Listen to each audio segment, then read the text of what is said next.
This episode is brought to you by Verizon. Verizon is going ultra, so your business can too, with our best business unlimited plan ever. Hey Monica, 5G ultra wideband is now in many more cities, with up to 10 times the speed at no extra cost. Hello, downloads in no time. With unlimited premium data and unlimited hotspot data, your team gets more done on the go. Right, Paolo? Oh yeah! You go, Paolo. 5G ultra wideband available in select areas with Business Unlimited Pro 2.0 smartphone plan. Speed comparison is median Verizon 4G LTE speeds. Download speeds may vary depending on network and coverage conditions and content optimization for 5G ultra wideband.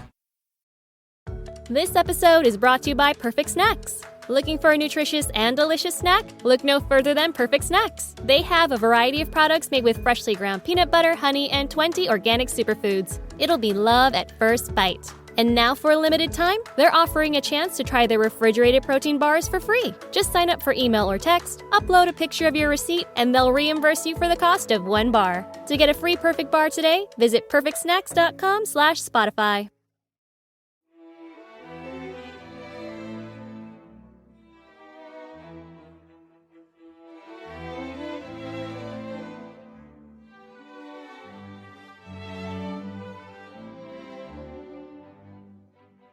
Welcome to Pax Britannica. Season 2, Episode 38. The Year of Victories.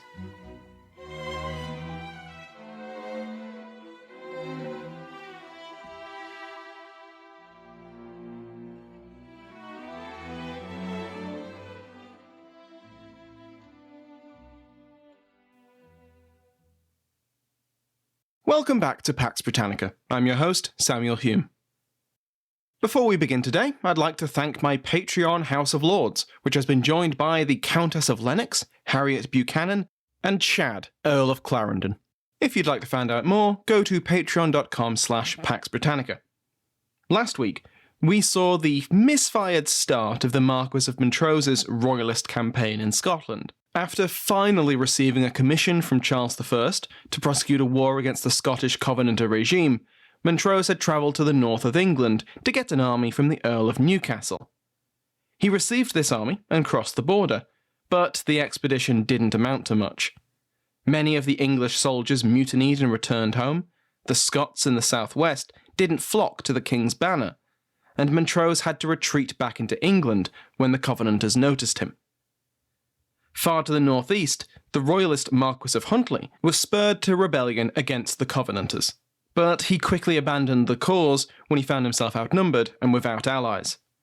Huntly fled even further north, and will play the character of Sir not appearing in this episode. As we left off last week, Montrose returned to Scotland incognito and linked up with a mixed Irish and Highlander force in the hills of Atholl. Over the course of the next year, Montrose will enter Scottish legend with a series of 6 victories. He will traipse across most of Scotland north of Stirling and east of Inverness. No wonder the Covenanter forces had so much trouble catching him. When they did, they almost always heavily outnumbered Montrose's force, and yet each time he triumphed. It is a genuinely impressive campaign, because Montrose will be working with a massive disadvantage in terms of supply and manpower for the entire year. However, it's also one of the most brutal we've seen across the entire podcast, and certainly the most brutal campaign we've seen on the island of Great Britain. As far as content warnings go, today's episode will include references to extreme physical and sexual violence. I'm not going to linger on it, but it's there. You did not want to be in the path of Montrose's army, and you definitely did not want to be within a mile of Alistair MacCulloch if you were a Campbell. This was the Marquis of Montrose's Year of 6 Victories. Battle 1, Tippermuir, 1st of September 1644. After mustering his small army in Atholl, Montrose sent a final appeal to the Marquis of Argyll, Archibald Campbell, the effective leader of the Scottish Covenanter government. Montrose urged him and his government to reverse their interventionist policy in England and to submit to the king's authority. Still you may find him like an indulgent father, ready to embrace his penitent children in his arms, although he hath been provoked with unspeakable injuries. But if you shall still continue to be obstinate, I call God to witness that through your own stubbornness I shall be compelled to endeavour to reduce you by force. So I rest, your friend, if you please. To Argyll and to the Committee of Estates, this was a laughable threat. They may even have said, "You and whose army?" though probably not. Montrose had an army, but it was tiny, titchy, fewer than 2,500 men, while the government could call on more than 10 times that number. Montrose's army was formed from a coalition of Catholics and Protestants, Irish, Islanders, and Highlanders from a dozen different clans. It would fall apart from a stiff breeze, and the Committee of Estates was more than willing to provide that stiff breeze. Montrose's army marched south. Their first stop was to Castle Menzies, which sat on the River Tay. This was the seat of Clan Menzies, who had been summoned to Montrose's muster, but had instead beaten the messenger and then began harassing his vanguard. The Royalist army razed every Menzies village and field they passed, and moved on, crossing the Tay. They gained more allies after finding a contingent of Covenanter archers, under the command of Lord Kilpoint. Kilpoint was a relative of Montrose. He was a reluctant Solemn Leaguer, and he was massively outnumbered. So he did the smart thing and switched sides. Now, Montrose had nearly 3,000 men. But Montrose needed to fight a battle soon. Not least because he needed to forge some idea of camaraderie among his men. The Committee of Estates was right to predict that infighting would tear his army apart. He needed to instill some discipline and give them a taste of victory, and a reason to keep following him. All this would be found at Perth, to the southeast of Athol. At Perth, the stiff breeze which would disperse this royalist uprising was mustering. An army 6,000 strong. Their officers and cavalry were mostly veterans, but the bulk of the men were militia units, raised quickly, most just a few days before Montrose's army arrived. The cream of the Covenanter military machine was, after all, campaigning in England, and these untested levies would have to do the job. And surely, outnumbering the rebels 2-1, they would. With banners declaring the motto of Jesus and no quarter, and their ministers preaching that God was on their side, the Covenanter army, under the command of Lord Elcho, formed up on the plain of Tippermuir or Tivermore. Montrose arrived and spread his army out to match the placement of the Covenanters. Since they outnumbered him, his men were only 3 ranks deep. Risky, but he didn't want to risk being flanked or enveloped by the numerically superior force. He sent out envoys to proclaim his royal commission and to invite the enemy army to return to the king's good graces. He was, quote, neither covetous of honours for himself, nor envious of other men's preferment, and had no designs against the lives of his countrymen, end quote. The Covenanters had the envoys arrested. The Battle of Tippermuir was short. Despite being outnumbered and having no cannons of their own, very little horse, and a low proportion of muskets, the Highland and Island troops did what they would become infamous for: the Highland Charge. This was a relatively new tactic, building on principles of Norse and Gallic warfare which had been followed for centuries, but incorporating the use of firearms. It's sometimes credited to MacColla, who first used it at the Battle of the Laney in February 1642. It's simple, but it requires supreme discipline from the men carrying it out. First, they held their fire as they advanced into the perfect range, about 100 yards from the enemy lines, who would shoot at least 1, maybe more, volleys at them as they advanced. Once in position, they fired their own blistering volley of fire and arrow, which took chunks out of the enemy formation. Then they crouched, dropping their ranged weaponry, and drew their claymores and Lochaber axes, and ensured their targes and bucklers were firmly fixed to their arms. Shouting battle cries in Gaelic, and supported by pikemen, the Highlanders, Islanders, and Irish flung themselves at the enemy. The 1-2 punch to morale, first seeing your comrades scythed down in one great volley, and then watching as sword-wielding and axe-heaving men came screaming out of the gunsmoke and straight at you? Understandably, many broke and ran before contact. Others wavered in their positions, and both reactions weakened the enemy formation just when it needed to be as firm as possible. The enemy might get one more volley off, but in that situation most shots would go wide. And then, impact. Taking enemy sword points and pikes on the targes, the charging men rammed swords and swung axes into the enemy. The momentum of the charge would drive them deep into the cracks of the formation left behind by those who had already broken. The shock and awe of the Highland charge, here at Tippermuir and in many more battles to come, worked wonders for the chargers. Here, outside Perth, the charge demolished the morale of the enemy. There was heavier fighting on the higher ground of the plain, but the back of the Covenanter force had been broken, and all that was left was the chase and the slaughter. As always in these battles, the greatest casualties came after one side ran. The Royalists pursued the fleeing Covenanters until 9 that night. By the time the chase was called off, more than 1,300 Covenanter troops were dead, and over 800 were taken prisoner. Standards, artillery, weaponry, ammunition, food, drink, the baggage of the officers, it was all plundered. Perth was occupied. Montrose received the keys to the city in a symbolic gesture of submission, and in return Perth was not looted. It was fined, though, and the city paid 60,000 Scottish pounds and donated £1,300 of cloth to dress the army. The suburbs of the city were ransacked, though, and any ammunition or weaponry in the city was taken. But Perth got off lightly. 3 days after the Battle of Tippermuir, Montrose led his army out of Perth. Word had reached him that Argyll was on the march at the head of his own army, and he didn't want to get trapped in the city. On the 4th of September 1644, Montrose headed north.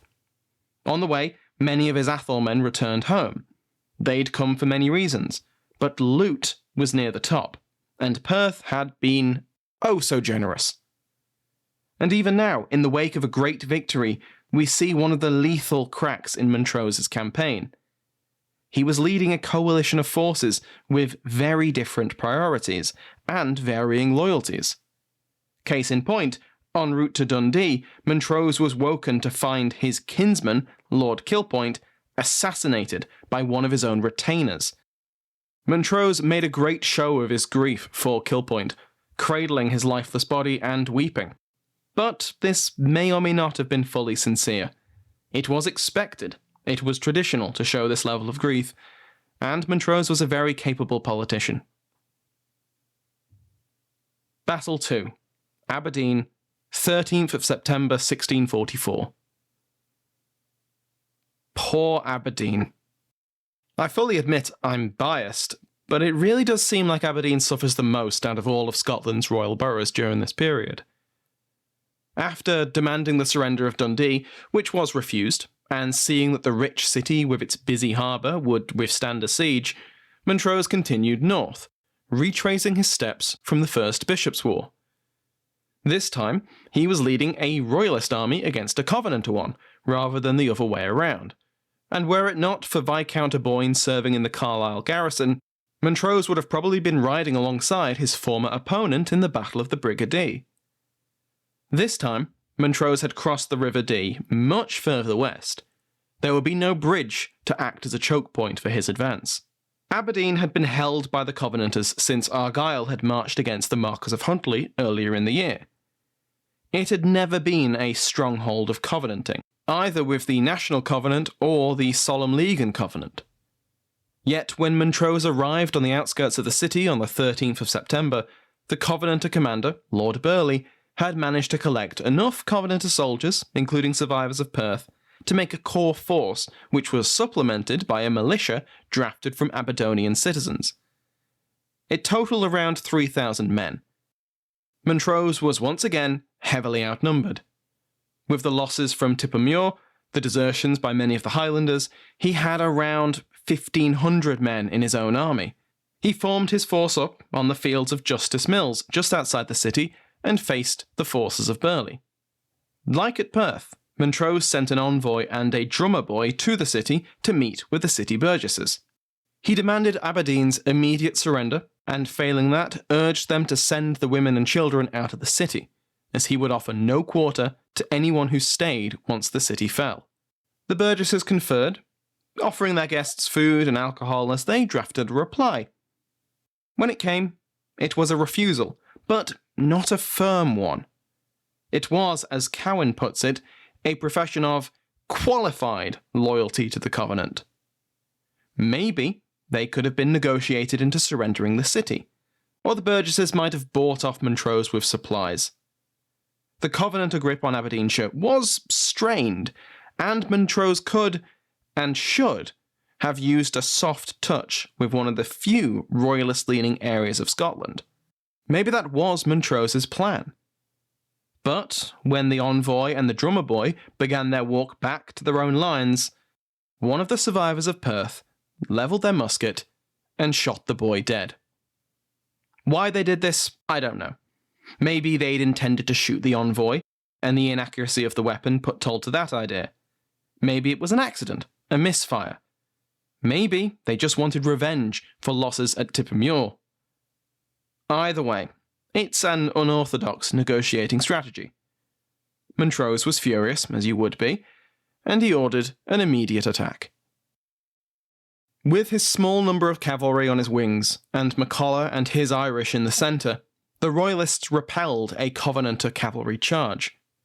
MacCollar and the infantry advanced, fighting through gardens and houses in the Aberdonian suburbs, before once again unleashing the devastatingly effective Highland charge. A volley of gunfire, and then glorious melee combat. Again, the Covenanter lines broke in the face of the charge. Lord Burleigh, as commander, did little commanding, and the whole army was broken. Many fled out into the Shire, but others retreated into the city itself. Montrose let his men follow, and exacted his dreadful promise. No quarter. The sack of Aberdeen lasted over 3 days. As with all events like this, it gets more and more extreme in the retelling, but at least 100 citizens were killed by the victorious royalists, with some contemporaries recording many hundreds of deaths. Casualty numbers only tell part of the story.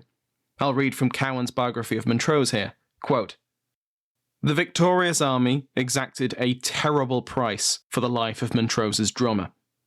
For 3 days, the army indulged in an orgy of pillage, rape, and bloodletting. Men were cut down in the streets and in their houses, having been previously stripped to avoid soiling their highly prized clothing. The riches of that town hath made all our soldiers cavaliers, exulted one of Alistair's officers. Nothing could be heard that Friday night but pitiful howling, crying, weeping, mourning through all the streets. Naked bodies lay where they had fallen. Women were forced where they were found, or sent back to join their camp followers. Spalding listed 98 non-covenanting townsmen by name who were slaughtered in the sack of Aberdeen.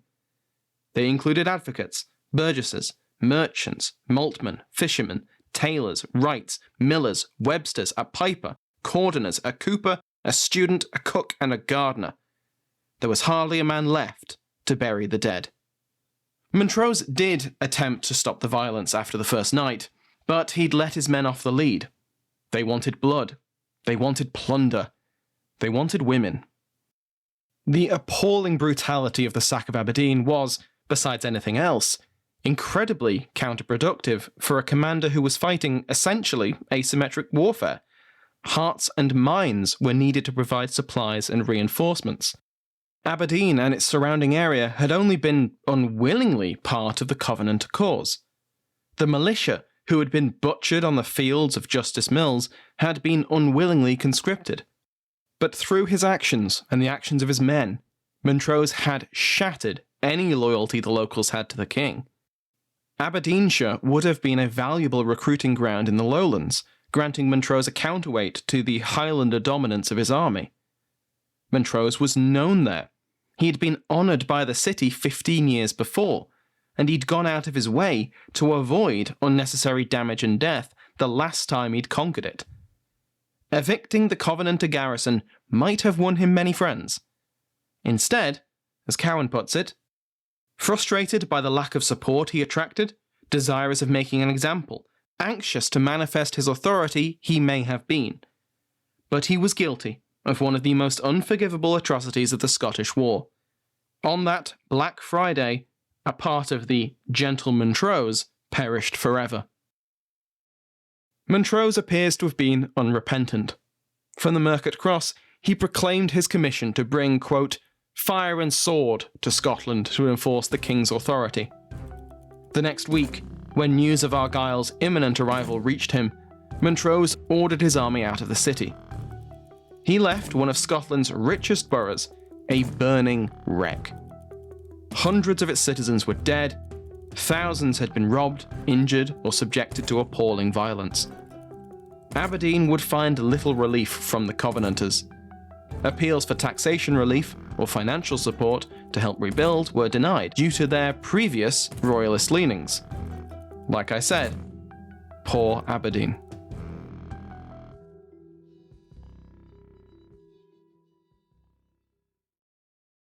The latest season of the popular cultural podcast Spectacle is back. Season 2 takes us into the fabulous and irresistible world of Las Vegas. The city of second chances, buzzing neon lights, showgirls, and fortunes made and lost. A city deep with racial problems and complicated history. It's a place that defined the entertainment industry and that's renewed and defined itself a million times over. But how did Sin City get to be this way? And what does it tell us about ourselves and society? Son of Las Vegas royalty Clint Holmes, host Brent Holmes, a journalist, artist, and cultural critic, guides us through the history of how Las Vegas came to be and how the city defines our understanding in popular culture, from the mob to marriage to sex work and everything else. Subscribe and listen to the new season of Spectacle, Las Vegas, on Apple Podcasts or wherever you listen. Bonjour, je suis Ray. As you can see, my French has entered the first grade level. Watch out, upper elementary school, I'm gunning for you. But seriously, if you want to learn another language, and you should, because it helps create new pathways in your brain, use it or lose it, you've got to go with Babbel, the language learning app that has sold more than 10 million subscriptions. And believe me when I say the whole Babbel process is addictively fun, fast, and easy. And just know that Babbel has lessons that are for real-world use. Babbel's instructions are broken into 15-minute sections, so you can do it practically anywhere, on a bus or while you're waiting for a friend. And the 100 language experts involved with Babbel have created something that is scientifically proven to be effective. And there are 14 languages to choose from, like Spanish, French, Italian, and German. Plus, Babbel's speech recognition technology helps you to improve your pronunciation and accent. And don't forget the podcast, games, videos, and stories that make it so much fun and easy to learn. But should you need it, there is a 20-day money-back guarantee, so you have nothing to lose. Start your new language learning journey today with Babbel. Right now, when you purchase a 3-month Babbel subscription, you'll get an additional 3 months for free. That's 6 months for the price of 3. Just go to Babbel.com and use promo code RecordedHistory. That's BABBEL.com, code RecordedHistory. Babbel, language for life. Battle 3, Inverlochy, the 2nd of February, 1645. In the aftermath of Aberdeen, Montrose and Argyll danced around each other throughout the northeast. And what a deadly dance it was. To keep his speed, Montrose had most of the artillery he'd captured from Perth and Aberdeen buried, and for the rest of September and most of October, the two marquises burnt Aberdeenshire to the ground. Argyll put many Gordon lands to the torch, despite the protests of the Gordon nobles in his retinue. It was more important to deny food and recruits to the royalists, but he promised them compensation when all of this was sorted. But promises weren't much good when your house has been burned and all your food taken and winter on the way. In response to the Covenanters raising Royalist lands, Montrose raised Covenanter lands. Partly this was to try and win the Gordons over to his side, many of whom were caught between a desire to fight for the king and avenge Argyle's Scorched Earth campaign, and the orders of their chief, Huntly, who refused to let them. On the 28th of October, Montrose and Argyle's armies finally met at Fyvie Castle.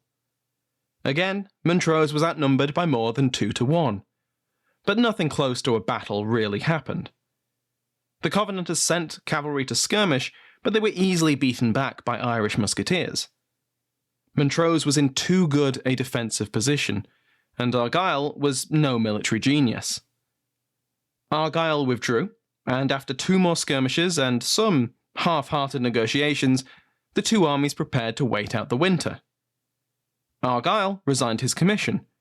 Montrose wanted to let his army rest over the winter, but he had to bow to pressure from MacColla to lead his small army into Campbell territory, which is in roughly the southwest-ish of the Highlands. It's important to remember that Montrose doesn't have ironclad authority over his army. MacColla agreed to serve him and to obey his orders, but that required some give and take. Montrose had an overall royalist/Three Kingdoms perspective and agenda. MacColla and the other Highlanders, Islanders and Irish had a much more localised agenda, to secure their positions and those of their families, and to kill their rivals, notably the Campbells. Montrose was happy to go along with this winter raid because it suited his objectives. Argyle was an enemy of the crown, and as the head of Clan Campbell, his lands and tenants were valid targets. Devastating Campbell lands would make Argyle and the Covenanter regime look weak. But Montrose also went along with it because he couldn't have stopped MacColla even if he tried. He'd probably just go anyway, and that would leave Montrose weaker both militarily and politically. They spent most of December raiding Campbell lands and killed upwards of 900 military-aged men. Reinforcements from other Highland clans joined the small force. The victories at Perth and Aberdeen, and the loot they won, was certainly a useful recruiting tool, but also the ascension of the Campbells had left a lot of their Highlander rivals out in the cold, and they wanted payback. After MacColla had his fun, Montrose let his army rest for winter in the Great Glen over the new year. His army dispersed to better live off the land, find supplies, and recover. In January, Montrose received intelligence that the Covenanters were moving against him, and worryingly, from 2 directions. The Earl of Seaforth was leading 5,000 men south from the garrison at Inverness. Argyle was marching north at the head of 3,000 Campbells, who were themselves pretty eager to avenge the winter raids. If he wasn't careful, Montrose would find himself bottled up in the Great Glen, with 2 larger armies to his north and south. He quickly summoned his army back to the colours, and with 1,500 men, he picked his target, Argyle. Argyle was commanding a smaller force than Seaforth, though even that was twice what Montrose led. But this smaller force wasn't the only reason he'd been picked. As had been shown at Fyvie, Argyle was a bit of a wet blanket when it came to warfare. He didn't like campaigning, and he was no military genius. Adding to this, as the chief Campbell leading an army of Campbells, Montrose would have no problem whatsoever motivating his Campbell-hating army into a fight. If he could drive off Argyle, Seaforth might abandon the chase. So Montrose led his men on a march which has been called, quote, one of the greatest exploits in the history of British arms. The Great Glen had only a few paths which an army could safely take, and the 2 Covenanter armies in the north and south cut them off. So the Royalists went on a flank march, into and over the mountains and hills in the deep Scottish winter, along routes which no one thought an army could take. This is Hannibal in the Alps stuff. So when the Royalists arrived to the east of Inverlochy, where Argyle's Covenanter force was waiting, they had achieved something very special. Exhausted, cold, wet, and tired from marching 30 rough miles over 36 hours. But they'd surprised the Covenanter army. After spending the night in formation, at the crack of dawn, the Royalists advanced on Argyle's larger force. Except it wasn't Argyle's force that morning. The Marquis himself had withdrawn to his ship on Loch Linnhe after suffering a shoulder injury. On that morning, the Campbell Covenanter army was led by Lord Auchenbreck, Sir Duncan Campbell. Auchenbreck was known to MacColla. Oh, was he known. They'd fought against each other in Ireland, and Auchenbreck was one of the Campbell commanders responsible for ravaging the Antrim lands. Say one thing for Alistair MacColla. Say he holds a grudge. The two armies formed up, with Argyle and observers from the Committee of Estates watching from the ship. They would not like what they saw.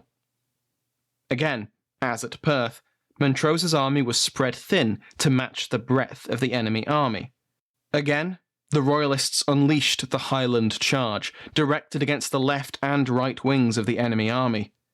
And again, it was devastatingly effective. Both wings crumbled, and the Royalists just rolled up the line.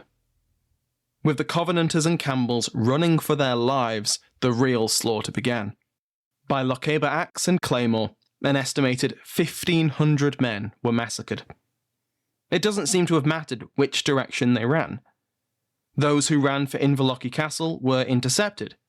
Others died at the mouth of the River Nevis.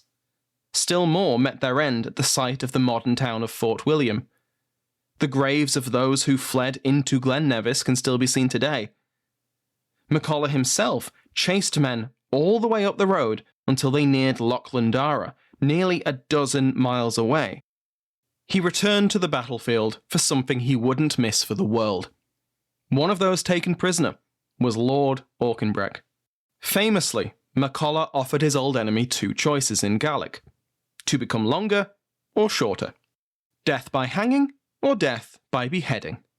Auchenbreck replied, also in Gaelic, that it was, quote, two evil alternatives that give no room for choice. MacColla took off the top of Auchenbreck's head with a swing of his claymore. Say one thing for Alistair MacColla. Say he holds a grudge. Inverlochy was a devastating defeat for the Covenanter government, but it was more than that for Argyle. He was the Marquis of Argyle, the most powerful military and political figure in Scotland, the head of Clan Campbell, and he had failed. He stood there on his ship, his arm in a sling, as the crew rowed him away from the shore, and could only watch as his tenants and vassals, his people, his family, were butchered and chased off the field. It's hard to imagine what he felt in that moment. The Royalists had spent the winter rampaging unhindered through his land and killed hundreds of people who looked to him for protection. Now, at this chance to avenge those deaths, even more Campbells were slain, and this time he was there to watch. As the overall commander, of course he shouldered some of the blame, but his overall strategy had been sound. Bottling up the Royalists in the Great Glen and crushing them between the two larger Covenanter armies. Who could have expected, who could have even imagined, that the Marquis of Montrose would pass through impassable terrain in the depths of a brutal Scottish winter and descend on his isolated force from snow-covered peaks? His men, despite their numbers, weren't prepared for the Highland charge. Numbers mean nothing if an army breaks and runs.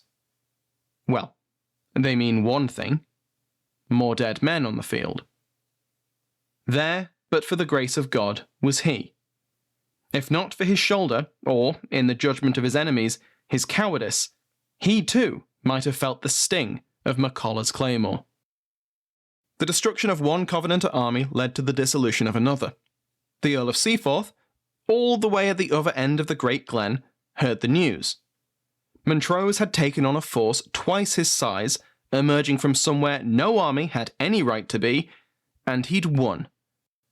Seaforth turned his army around, disbanded most of it, and returned to garrison Inverness. In Edinburgh, news of the defeat caused panic on the Committee of Estates.